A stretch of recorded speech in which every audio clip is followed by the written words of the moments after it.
Muy bien, vamos a simplemente leer los versículos que llevamos en este capítulo 1 de Apocalipsis. Qué privilegio que el Señor nos permita pasar por estos pasajes. Dice así: la revelación de Jesucristo que Dios le dio para manifestar a sus siervos las cosas que deben suceder pronto, y la declaró enviándola por medio de su ángel a su siervo Juan, versículo 2, que ha dado testimonio de la palabra de Dios y del testimonio de Jesucristo y de todas las cosas que ha visto. Bienaventurado, versículo 3, el que lee y los que oyen las palabras de esta profecía y guardan las cosas en ella escritas, porque el tiempo está cerca. 4. Juan, a las 7 iglesias que están en Asia, gracia y paz a vosotros del que es, y que era, y que ha de venir, y de los 7 espíritus que están delante de su trono, y de Jesucristo, versículo 5, el testigo fiel, el primogénito de los muertos, y el soberano de los reyes de la tierra, al que nos amó y nos lavó de nuestros pecados con su sangre. 6. Y nos hizo reyes y sacerdotes para Dios su Padre. A Él sea la gloria e imperio por los siglos de los siglos. Amén. Y comenzamos hoy con el versículo 7. Dice el texto: he aquí que viene con las nubes. Ya les he sugerido que podemos abonar la lectura juiciosa de Apocalipsis leyendo Daniel del capítulo 7 en adelante, más o menos. Podemos leer Mateo capítulo 24 y 25. Podemos leer Primera de Corintios capítulo 15. Podemos ayudarnos con la lectura de Primera de Tesalonicenses capítulo 4 del 13 al 18. Todo el capítulo 5 de Primera de Tesalonicenses. En Segunda de Tesalonicenses podemos leer el capítulo 2. En Pedro podemos leer en Segunda de Pedro capítulo 3, completico. Judas, que es muy de la mano con ese Segunda de Pedro capítulo 3. Zacarías.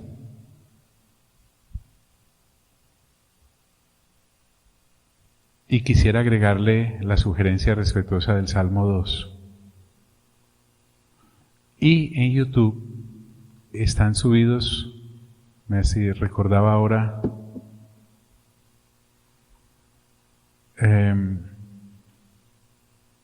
unas 80 referencias. ¿Cuántas? 86 del Salmo 2, que a propósito fue fruto de ese tiempo en el que nos encerraron. Empezamos a mandar cápsulas y en eso se nos fue el Salmo 2 y nos dimos cuenta con el Espíritu Santo que podíamos enrutarnos en Apocalipsis. ¿Por qué les digo esto? Y si a eso le suman la lectura juiciosa una vez al día de Apocalipsis, que en velocidad 2 lo puedes escuchar en 45 minutos, en cualquiera de las versiones, a excepción de la TLA que tiene mucha ambientación, pero esa es muy buena. Eso nos va a permitir, en estos tiempos que estemos juntos con Apocalipsis, sumergirnos en el libro sin ningún temor, porque precisamente se llama revelación, para revelarnos los hechos que el Espíritu Santo quiere que conozcamos y el Señor Jesús todavía más. Bien. Entonces dice este versículo 7, he aquí que viene con las nubes. En Daniel capítulo 7, versículo 13 dice algo similar. Y he aquí, con las nubes del cielo, venía uno como hijo de hombre. Marcos también lo dice en el capítulo 14, versículo 62. Y veréis al Hijo del Hombre viniendo en las nubes del cielo. La lectura que estamos haciendo de una vez al día Apocalipsis nos va a servir a todos los que seamos juiciosos para saber qué hay en cada capítulo. No necesariamente para entender qué hay en cada capítulo, pero sí para saber qué hay en cada capítulo, porque vamos a estar haciendo referencia de lo que ocurre en este precioso libro y vamos a estar saltando de un momento a otro capítulo que hace referencia a algo similar, como por ejemplo en este caso, miren, este versículo 7 tiene uno muy parecido en el capítulo 14, donde el apóstol Juan dice: miré, y he aquí una nube blanca, y sobre la nube, ya saltó al versículo 14, ¿sí? Y sobre la nube, uno sentado, semejante al Hijo del Hombre. Yo sé que si usted es juicioso y juiciosa después y escucha esto, va a ir a las referencias que hacemos. Mire, por ejemplo, esto le recuerda a uno automáticamente lo de Primera de Tesalonicenses capítulo 4, en donde nos habla que nuestro Señor se reunirá con los que son de Él en una nube, y allí, al igual que acá, va a estar en una posición de gobierno y de descanso. Y sobre la nube uno sentado, semejante al Hijo del Hombre. Entonces, este título que hay acá en el capítulo 14 de Apocalipsis se refiere única y exclusivamente al Señor Jesús. Este título no se le da a nadie más. Pero mire cómo nos viene anunciando desde el capítulo 1. ¿Y qué me habla acerca de ese Hijo del Hombre que tenía en la cabeza una corona de oro y en la mano una hoz aguda? Entonces, ¿por qué estoy haciendo referencia contigo en este capítulo 1, versículos 10 y me lanzo al 14? Porque eso es Apocalipsis. Apocalipsis te va a decir una cosa por acá y te la va a volver a sacar por allá. ¿Es desordenado Juan? Nunca, jamás, porque Juan es el que escribe, pero el que los inspira es el Espíritu Santo, y si el Espíritu Santo lo plasma así, es porque le parece que así está bien, y para qué vamos a entrar en discusión con el Espíritu Santo de Dios si Él es Dios. A no ser que seamos como Marta, que veamos la casa muy desorganizada y le hagamos sugerencias al Señor Jesús, pero yo prefiero no meterme por ahí, prefiero ser como María, que se sentó ahí juiciosita solo a escuchar. Bien, entonces volviendo al Señor en este versículo 7 de Apocalipsis, he aquí que viene con las nubes, dice la parte B del versículo 7 del capítulo 1, y todo ojo le verá. Ahora, en ese retorno que el Señor me está hablando aquí en el capítulo 1 de Apocalipsis, al decirme que todo ojo lo verá, preguntémonos quiénes son los que lo van a ver. Porque recordemos que esto está en un evento futuro, que no necesariamente ya nosotros salimos de esa parte ególatra de pensar que vamos a estar en todas las instancias de la Biblia. ¿Sabes qué pienso yo a veces? Pues no estuve presente en la primera venida, ¿por qué voy a estar presente en la segunda? Sí, porque uno tiene como ese afán de esculcarlo todo y de tenerlo todo de primera mano, ¿no? Entonces, si lo creemos por fe que vino la primera, no tenemos ningún problema en creerlo por fe que estará en la segunda. Así no nos toque, en ese todo ojo lo verá, porque la Escritura me está diciendo quiénes lo van a ver. En primer lugar lo van a ver todos los que no creyeron. Así se lo dijo en Mateo capítulo 26 a la multitud, en el versículo 64. Y viniendo en las nubes del cielo, así verán al Hijo del Hombre. Entonces miremos cuando nos dice, y todo ojo lo verá, ¿quiénes? Y los que le traspasaron. En esto empieza uno a descubrir pasajes en el Antiguo Testamento, y por eso te decía que es bueno leer Zacarías juntamente con Apocalipsis. Y te estoy hablando no como a una persona curiosa que quiere más o menos apotear por aquí y por allá acerca de lo que los tiempos finales nos deparan. No, estoy hablando como a una persona juiciosa que quiere saber todo, que no se le pase nada, y por eso en las Sagradas Escrituras, con respecto a este y los que les traspasaron, uno puede encontrar en Zacarías capítulo 12, versículo 10, esta joya, mire usted. Zacarías capítulo 12, versículo 10 en la parte D, no lo transliteré, pero usted puede anotarlo y buscarlo luego en su Biblia. Mira la forma en cómo habla Dios allí. Y mirarán a mí, a quien traspasaron. Estamos hablando de Zacarías. Y llorarán como se llora por el hijo unigénito, afligiéndose por él como quien se aflige por el primogénito. Y luego en el Evangelio de Juan, en el capítulo 19, versículo 34, miramos efectivamente que al Señor Jesús le traspasaron. No solamente estamos hablando de los clavos en sus muñecas y en sus pies, sino en su costado. Dice ese versículo en Juan 19, 34. Pero uno de los soldados le abrió el costado con una lanza, y al instante salió sangre y agua. Este no es el momento de ponernos a lucubrar sobre qué significa el agua y esa sangre que salieron. No, estamos hablando de que literalmente al Señor Jesús le interesaron sus carnes. ¿Quién es más en esa época?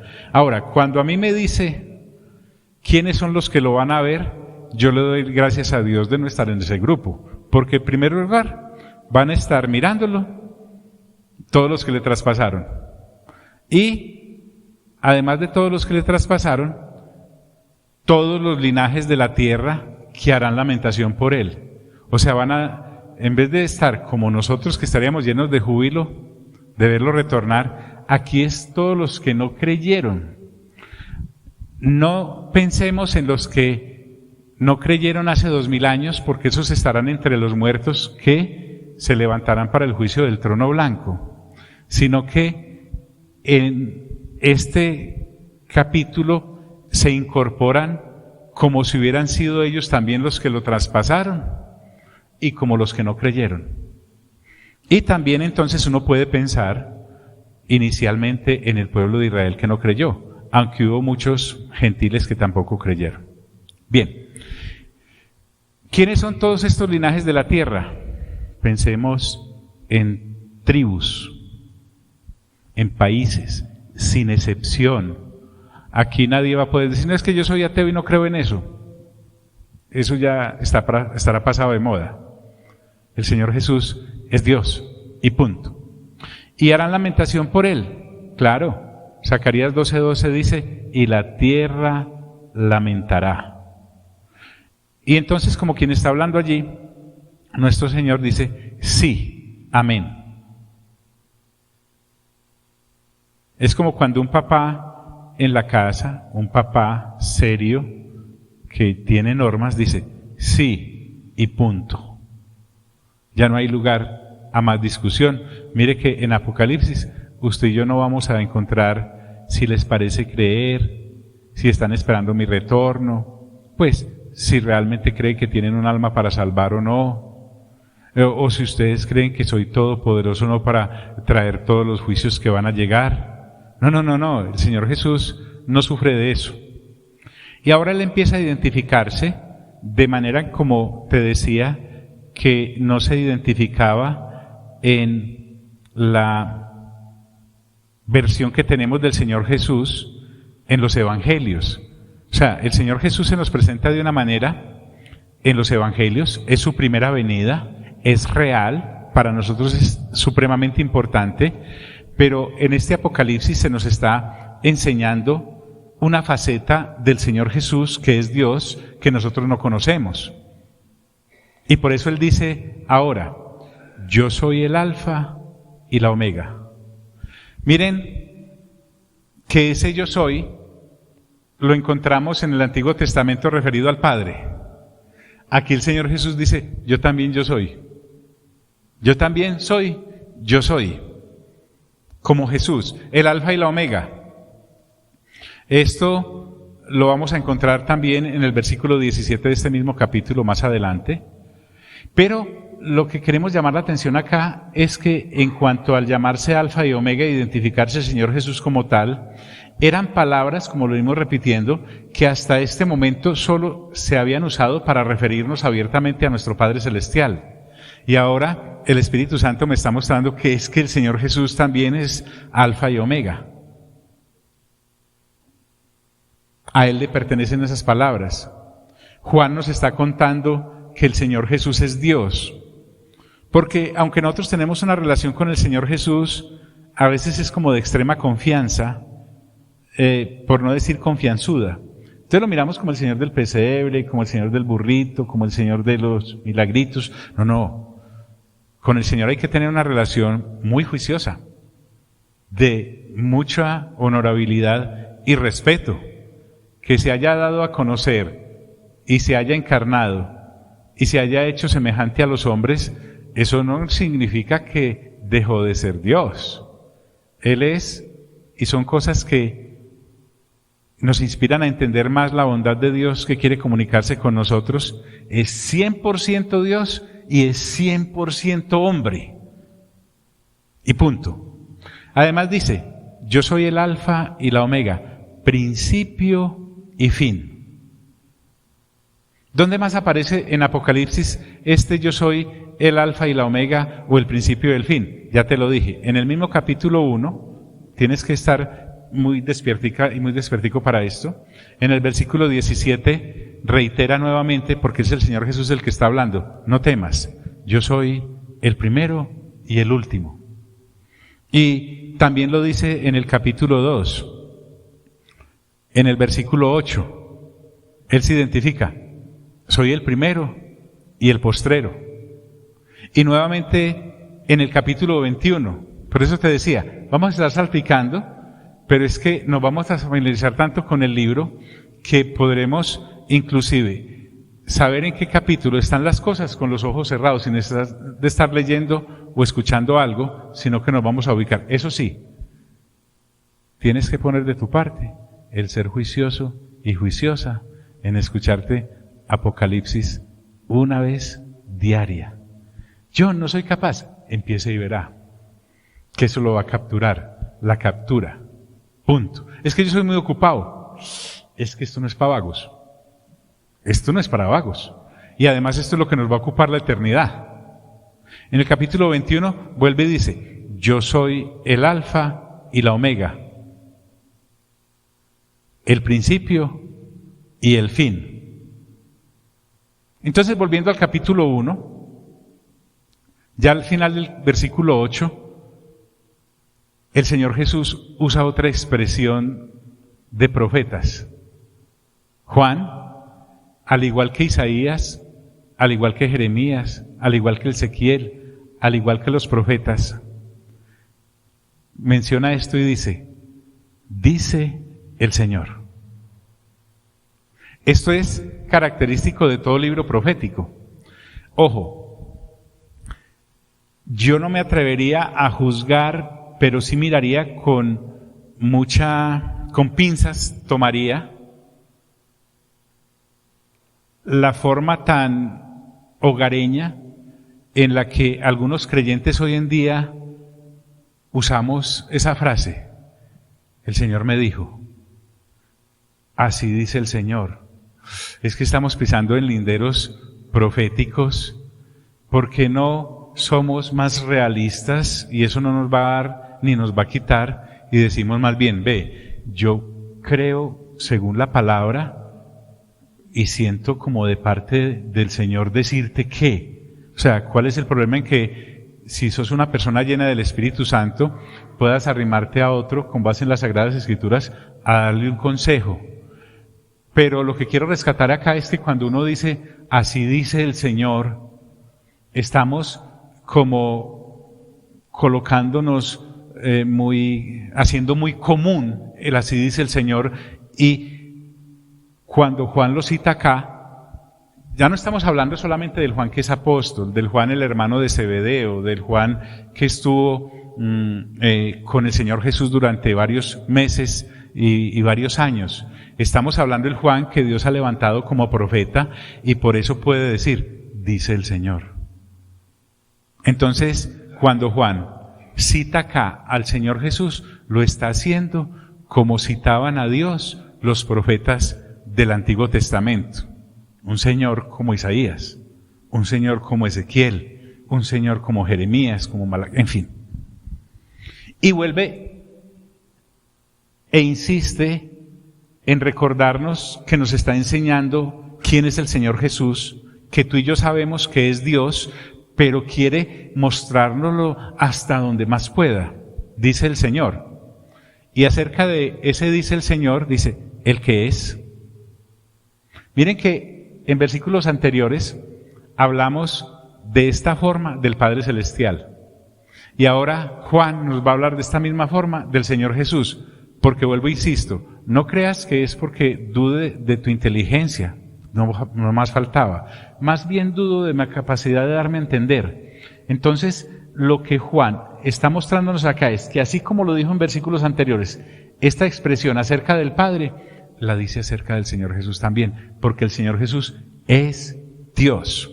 Entonces, cuando dice el que es, recuerden, ya lo hablamos, es que es sin tiempo, es de eternidad a eternidad, y ahora lo está aplicando al Señor Jesucristo como lo aplicó en el versículo 4 a nuestro Padre Celestial. El que es, nuevamente, y que era. Como lo dijo del Padre, lo dice ahora del Señor Jesús. Y que ha de venir. Como dijimos del Padre, que está viniendo. Cuando el tiempo se acabe. Cuando se coloque el estrado para el juicio final. Me está hablando entonces del Dios que es soberano sobre el tiempo, y así como lo dijo de nuestro Padre Celestial, al cual el tiempo no lo afecta porque Él vive en su kairos. Del mismo Señor Jesús se puede decir exactamente lo mismo. Pero ahora, mire lo que dice acerca del Señor Jesús, el Todopoderoso. El non plus ultra. Juan sabe que se está metiendo en un tema del cual no puede salir sin haberlo explicado, a más no poder hasta la saciedad. Entonces, en medio de esa revelación que está recibiendo y de esta iluminación que estamos recibiendo nosotros, ahora Juan va a hablar de él un poquito. ¿Por qué? Porque necesita ubicarnos. Aunque la visión que está teniendo es celestial, Él tiene los pies muy bien puestos sobre la tierra. Por eso en el versículo 9 dice, yo Juan, vuestro hermano. Esta manera de identificarse a nosotros nos parece bonita, pero realmente Él lo está diciendo como cuando Daniel se identifica, yo Daniel, en el capítulo 7, versículo 28 del libro de Daniel, o en el 9:2. Porque los profetas que hablan de los tiempos finales siempre se identifican así.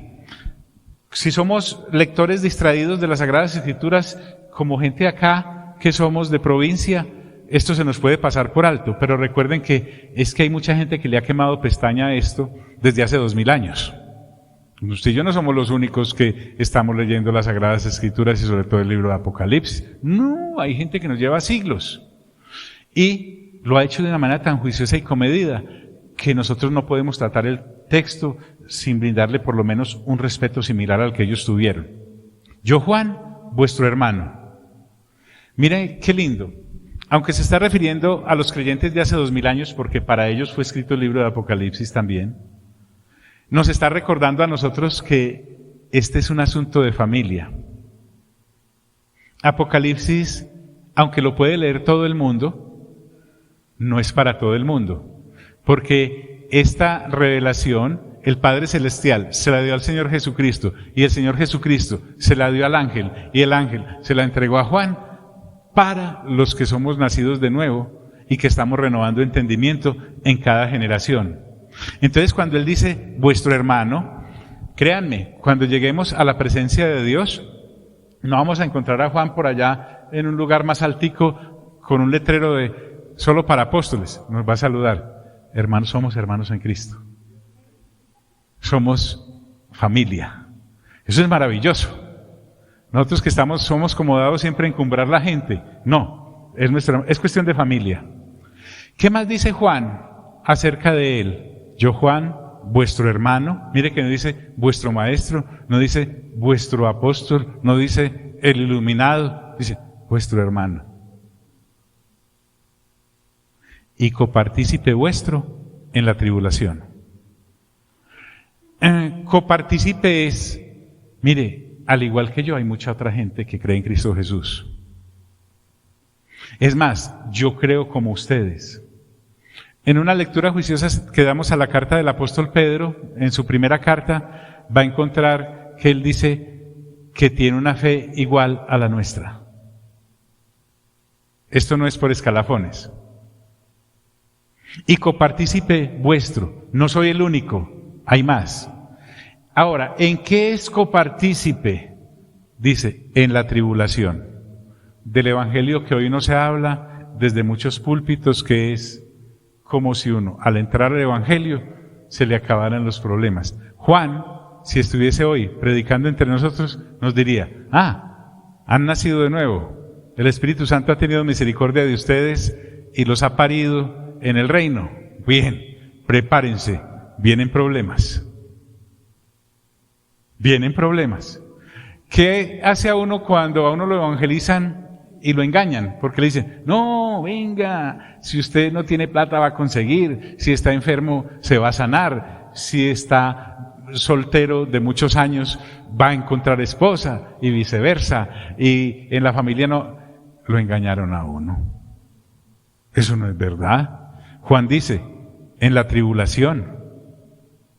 Y es que recordemos que hace 2000 años, cuando Juan escribe la carta, él sí estaba en una isla, ahora miraremos eso.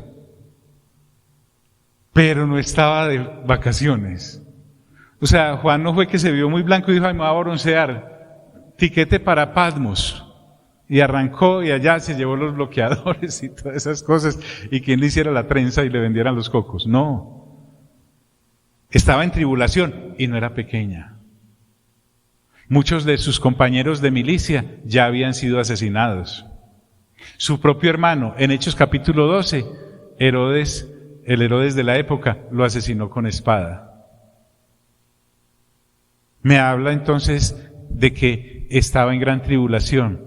Y si nosotros somos juiciosos, cuando leemos las Sagradas Escrituras, el apóstol Pablo, por ejemplo, si mal no estoy, me corrigen por favor para que la nota quede bien. En Hechos 14:22, cuando Pablo iba animando a los creyentes pasando por las ciudades, les decía, es necesario que a través de muchas tribulaciones entréis en el reino de los cielos.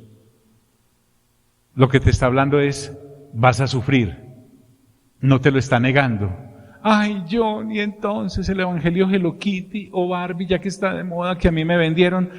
Falso de toda falsedad. ¿Que a uno le puede ir bien? Claro, Dios es soberano. Pero dice, copartícipe vuestro, ¿en qué? En la tribulación. Y es que ¿sabe qué? Si uno se pone a mirar bien, en los tiempos de tribulación, y no le estamos haciendo una oda a la tribulación, un poema a la tribulación, sufrir por sufrir, no. Pero si es en la tribulación, en el sufrimiento, donde uno recibe más de Dios y conoce más de Dios y también se conoce más uno. Un pensador cristiano, Plumer, con doble M, sacó esta observación tan bonita, ahora que estamos hablando de la tribulación de Juan y de los copartícipes de ella. Comillas, en el exilio, Jacob vio a Dios en Betel. ¿Recuerdan? Salió huyendo de su hermano Esaú. En el exilio, Moisés vio a Dios en la zarza ardiente. ¿Recuerdan? A los 40 años, él pensaba que su pueblo lo iba a reconocer como líder, pero el pueblo no pensaba así. Después de haber asesinado al egipcio, le tocó salir huyendo. Y 40 años después, o sea, a los 80, ve el fenómeno de la zarza ardiendo, pero estaba en el exilio. en el sufrimiento. En el exilio, prosigue el citado, Elías oyó el silbo quieto y delicado. Recuerden cuando Elías estaba huyendo de Jezabel, porque él le había asesinado a los 450 profetas de Baal. Y ella dijo, voy a hacer lo mismo contigo. Salió huyendo. Y estando en esa cueva, en el exilio, es que conoce una faceta de Dios que no conocía. En el exilio, Ezequiel vio la semejanza de la gloria del Señor junto al río Quebar. En el exilio, en Babilonia. En el exilio, Daniel vio al anciano de días. Cuando uno lee atentamente de ese capítulo 7 en adelante de Daniel, Daniel estaba allá preso, sirviendo en palacio, pero ¿cuál preso? En el exilio. Podríamos agregar, porque hasta ahí llegan las comillas de Plumer, muchos pasajes que nosotros juiciosamente hemos leído, en medio del sufrimiento. Copartícipe vuestro en la tribulación. Pero no solamente en la tribulación por sufrimiento, como les dije, sino que Juan me dice, yo, Juan, vuestro hermano, y copartícipe vuestro en la tribulación, en el reino. También somos copartícipes de Juan en el reino. Cuando el Señor Jesús nos recuerda en el Nuevo Testamento, mas buscad primeramente el reino de Dios y ¿qué? Y su justicia, se está refiriendo a que Juan también es copartícipe nuestro en el reino, en sus principios, en todo lo que el reino nos empieza a abrir, y cuando uno lee la Biblia verdaderamente como debe de ser, no como un ladrón o como un truán buscando qué bendición robarle a Dios, sino realmente viendo cómo Dios se ha revelado en Cristo Jesús para nosotros, por la pura gracia del Espíritu Santo lo podemos entender. Entonces nos damos cuenta de que, como nos acaba de mencionar versículos anteriores, Dios nos ha hecho un reino de sacerdotes al servicio de Dios. ¿Qué es eso? Va más allá que muchas cosas. Pero también dice que es copartícipe en la paciencia de Jesucristo. No es que Jesucristo hubiese sido paciente, aunque lo fue. Pedro nos habla ampliamente de eso, creo que es en el capítulo 5 de su primera carta, si no anda por ahí. Sino que me está hablando de que nosotros los que hemos nacido de nuevo y renovamos entendimiento, debemos ser, al igual que Juan, copartícipes en la paciencia que hay que tener para entender los tiempos de Dios y saber qué es lo que nos corresponde a nosotros de parte de Dios en cada generación. Es decir, perseverar. ¿Qué tenemos usted y yo que hacer después de conocer que Cristo Jesús nos ha incluido en su familia? Perseverar. Perseverar. Tener fortaleza para poder caminar y perseverar. Entonces, si somos incluidos en este reino por Jesucristo, nos vamos a mantener por Él en el reino, en las mismas fuerzas de Jesucristo. Y vamos a llegar a la meta por las mismas fuerzas de Jesucristo. Esto es un golpe al ego, porque lo que me está dando a entender nuestro Señor allí, por medio del profeta Juan, que lo podemos llamar profeta, al cual se le ha dado el privilegio de escribir Apocalipsis, es que esto no es de afanes. La gente afanada y que se burla la encontramos en 2 de Pedro capítulo 3, que se empezaban a reír de los creyentes diciéndoles, oiga, no pues que él iba a volver, no lo vemos por ningún lado, desde la época de nuestros padres lo están disque esperando y no llega. Pedro, en un acto de paciencia que no le conocíamos antes de ser lleno del Espíritu Santo, sino después, dice, no entienden estos, que es que la demora de Dios no es que se tarde solamente por darse el lujo de tardarse, sino que quiere que todos procedan al arrepentimiento. Es decir, que mucha gente se salve.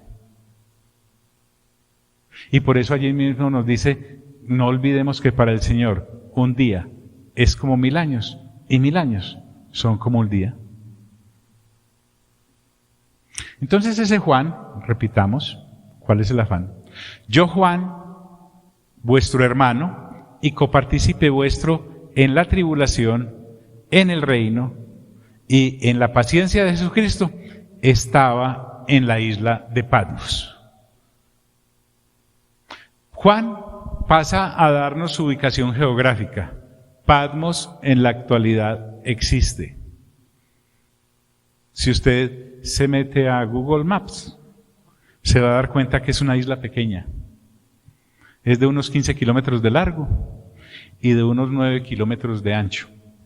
Para que usted se dé una idea, de 9 kilómetros es una vuelta menos 1 kilómetro a las transversales. 9 kilómetros es lo que hay en el valle cuando usted cruza desde esta montañita, pasa el río y llega allá al frente. Sí, como por la loma de los Bernal. Esos son más o menos 9 kilómetros de ancho. Y es una isla volcánica, es rocosa, no es como un lugar muy paradisíaco. Y en esa época estaba destinada para aquellos que desterraban y para presos políticos. O sea, con los que el gobernante de turno se enojaba, allá los mandaba. Con los que a nivel político no estuvieran de acuerdo con él, allá los mandaba. Pero Juan me aclara que no está en la isla por ser de un partido político diferente al emperador, o que lo tenían preso allí porque se había robado un reloj o le había quedado mal a alguien con una plata. No, él estaba allí por causa de la palabra de Dios. Y la aclaración que hace es muy válida que la haga. Porque Juan me está recordando que no todos los sufrimientos que a mí me acontecen sean exactamente por llevar la palabra de Dios. La gran mayoría de nosotros sufrimos por cosas que nada tienen que ver con ser testimonio del Evangelio. Tienen que ver con alguna metida de pata, tienen que ver con algún pecado por ahí tolerado, tienen que ver con alguna inconsistencia entre lo que se supone que es nuestra vida de santidad y la vida que las Sagradas Escrituras nos exigen. Pero pocos son los que hoy en día podríamos decir, como Juan, es que no, que a uno le haya metido un canazo por llevar el Evangelio a algunos poquitos. No, ni yo. Pero estaba allí por causa de la palabra de Dios. Yo me siento como mal, por causa de la palabra de Dios. Y agrega, porque cuando me dice por causa de la palabra de Dios es del Padre, y dice, y del testimonio de Jesucristo. O sea, la persecución en aquel tiempo, como hoy en día, porque es que algunos pensamos que ser creyente hoy en día en otros países o en otros lugares de nuestra nación es tan fácil como acá, pues como tan iluminado, como tan cómodo, como tan cuando yo quiero, como cuando me quede tiempo, como si me gusta o no me gusta el predicador, como si me tratan o no me tratan bien. No, señor. Esto era persecución cruenta y sin miramientos. Hoy les mandé a los que me han permitido tenerlos en mi cadenita de WhatsApp, en donde envío un mensaje diario, un videíto, y les dije, por favor, no se priven de ver este video. Y nos muestra la persecución a las que fueron sometidos los cristianos por varios representantes del Imperio Romano de hace 2000 años.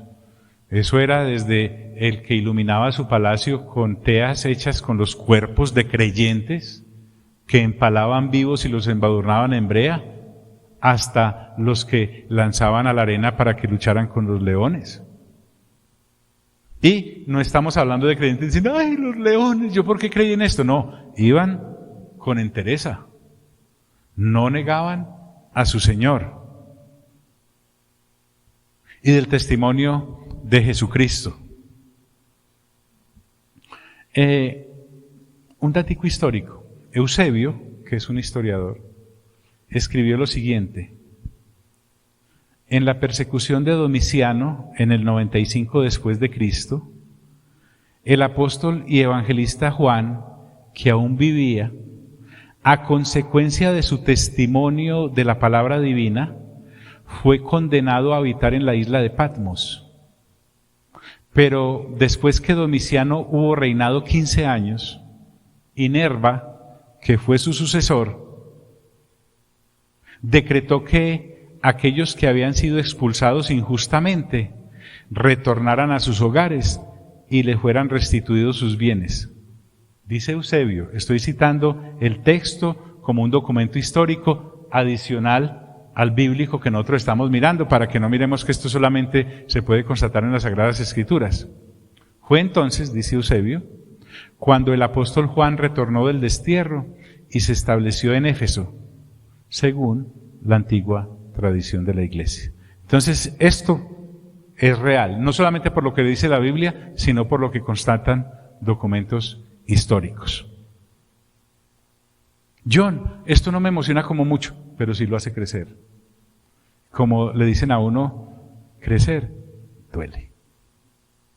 Entonces Juan, que viene diciéndonos, repitamos, ¿cuál es el afán? Yo, Juan, vuestro hermano y copartícipe vuestro en la tribulación, en el reino y en la paciencia de Jesucristo, estaba en la isla llamada Patmos, por causa de la palabra de Dios y del testimonio de Jesucristo. Entonces ahora, él que está en esa situación difícil, dice, yo estaba en el Espíritu. Allí está con mayúscula.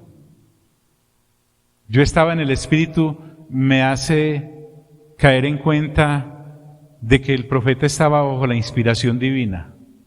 El Espíritu Santo lo había tomado para algo. No lo hipnotizó, no dice que lo poseyó, no, lleno del Espíritu Santo. Pues no estamos hablando de esas personas que dicen que están llenas del Espíritu Santo, empiezan a blanquear los ojos y a temblar, que a uno le da como ganas de salir corriendo. No, no. Así, normalito. Él estaba en el Espíritu. Y dice, en el día del Señor. Para los antiguos, el día del Señor, el que dedicaban a reunirse y congregarse, era el domingo. Pero Juan estaba solito en Patmos ese domingo. Tal vez pensando, a esta hora se están reuniendo los hermanos. Sí, no es como usted y yo que el viernes tuvimos un baile o unos 15 y estamos allá. Dicen, allá están reunidos los hermanos. No, Juan estaba en el Espíritu, en Patmos, preso por causa del testimonio del Señor y de la palabra de Dios, y pensando, hombre, que no diera yo por estar allá reunido con los hermanos, cómo es de bueno reunirnos, adorar juntos al Señor y cantarle al Señor. Estamos hablando de ese cristiano que ya no piensa que las canciones que cantamos son para él, y dice, ay, no me gustó, no tiene otra que me guste de esa, remolineando. No. El tipo realmente sabía el valor de congregarse en el día del Señor, un domingo, en nuestro caso es los viernes. Ya sabemos por Colosenses capítulo 2 que esto no es de días, etcétera, etcétera. Estando en esas, en el Espíritu, dice, y oí detrás de mí una gran voz como de trompeta a su espalda. Recuerden, está exiliado en Patmos por causa de la palabra de Dios y del testimonio de Jesucristo, solito. Y me está hablando de una gran voz porque debió haber sido una voz gruesa. ¿No es algo así como, Juan? No, gruesa, como de trompeta. O sea, muy audible. Como lo que dice Ezequiel en el capítulo 3, versículo 12. Después lo consulta. Allí el profeta Ezequiel dice, y me levantó el Espíritu y oí detrás de mí una voz de gran estruendo. ¿Ves cómo Juan, que sigue siendo el mismo Juan, pero ya no está ministrándonos como el que escribe el Evangelio o como el que escribe la primera, la segunda y la tercera carta, en esto a él también le ha tocado poner otra cara, porque está siendo usado por el Espíritu de otra manera que él no conocía. Y oí detrás de mí una gran voz como de trompeta que decía, ya lo vimos ahorita, yo soy el Alfa y la Omega. Esta voz le está hablando a Juan. Juan no está delirando. Juan no fue que se comió unas, ¿cómo se llama esa fruta narcótica por la que negociaban Lía y Raquel a su marido? Mandrágoras. No fue que vio esa cosa y dijo, un lulo, y se trabó pensando que era un lulo y eran mandrágoras. No, es real. La voz le dice, yo soy. Estamos ya de acuerdo por el texto anterior de que está hablando el Señor Jesús, el Alfa y la Omega. Y dice, el primero y el último. Se le identifica. Aquí ocurre algo simpático porque el Señor Jesús sigue hablando en la forma en como Él siempre ha sido, porque desde la eternidad a la eternidad Él ha sido así y será así. Y le está hablando a Juan, pero recuerden que Juan está como un pollito todo asustado por todo esto que le empieza a ocurrir. Y entonces el Señor entra a decirle, escribe en un libro lo que ves.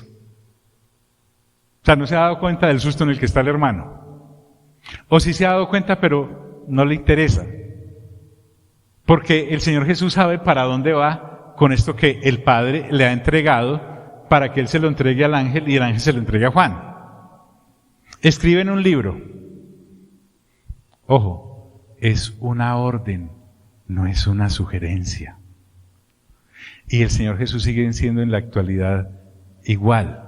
Él da órdenes, no es, Alvarito, si a usted le parece, cuando quiera, si de pronto.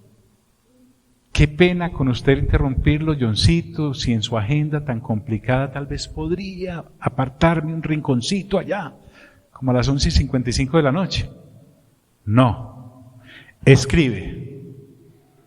Y le dice, en un libro. Obviamente no está hablando de esta clase de libros, no. La palabra que se usa allí para libro es la misma que se usa para lo que hoy conocemos como Biblia. Hicimos esta averiguación y mire, se refería a un rollo de papiro. Había rollos costosos de pergamino o había rollos más baraticos como los de papiro.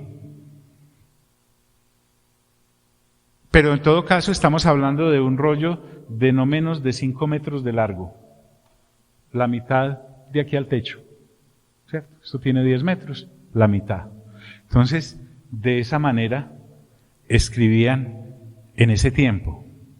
Ahora le dice, escribe en un libro lo que ves. Llama la atención de que Juan dice, y oí detrás mío. Su oído está funcionando. Ahora el Señor le dice, lo que ves. Todos los órganos de los sentidos de Juan, en esta entrega que el Señor le está haciendo, están activos. Escribe en un libro lo que ves. Ya más adelantico vamos a ver la reacción de Juan ante esto. Porque aquí me recuerda mucho a Juan, a la Virgen María cuando estaba en la casa y aterriza el ángel Gabriel, le dice, hola, muy favorecida el Señor. Sí, dice, mejor dicho, cuando el ángel le estaba hablando, ella ya estaba en embarazo y no sabía. ¿Te acuerdas? Y entonces le dice, has sido escogida, etcétera, etcétera. Y María todavía pensando, pero ¿cómo así si yo no conozco varón? Y ella le pregunta al ángel. Así más o menos está Juan. Escribe en un libro lo que vas a ver, ¿cierto? Todos los sentidos de Juan están involucrados. Luego de escribir ese libro, de lo que Juan va a ver, le dice, y envíalo a las 7 iglesias que están en Asia. A las 7 iglesias que están en Asia. Ya acordamos que este número y este orden de iglesias acá mencionadas no es exhaustivo. No era todas las iglesias que había en esa provincia de Asia, porque tampoco se está refiriendo a todo Asia Menor. Había más congregaciones. Esta Asia a la que se está refiriendo acá es lo que hoy se conoce como Turquía. ¿Sí? Cuando vaya a Turquía, también visite esas pequeñas ciudades. Algunas de ellas todavía dan vestigios. Envíalo, es una orden. Y comienza diciendo, a Éfeso, sugerencia respetuosa, use la mnemotecnia, apréndase. Por ejemplo, las 7 iglesias que vamos a ver son Éfeso, Esmirna, Pérgamo, Tiatira, Sardis, Filadelfia y la Odisea. ¿Cierto? John, ¿cómo se va a aprender uno eso? Leyendo una vez Apocalipsis. En 7 días, de aquí al próximo martes que nos veamos, si Dios nos da la vida, te las has aprendido. No se necesita pues, ni un milímetro de neurona se le va a ir. A Éfeso, a Esmirna, busqué los significados de algunas. Esmirna significa mirra. Mirra. Está a unos 60 kilómetros al norte de Éfeso. Pérgamo significa ciudadela. Está a unos 60 kilómetros al norte de Esmirna. Tiatira, no sé qué significa. Si usted me los trae para el próximo martes, los incluimos. A 68 kilómetros al sureste de Pérgamo. Sardis, a 45 kilómetros al sur de Tiatira.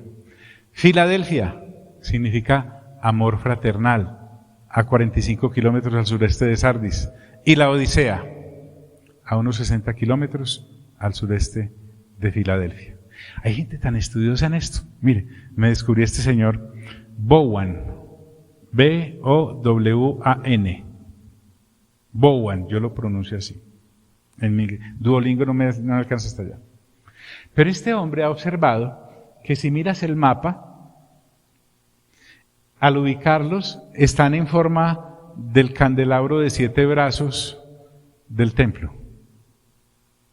Por algo, más adelantico, va a decir que las iglesias, el Señor Jesús está en medio de ellas, que son los candelabros. Dejemos ahí por hoy.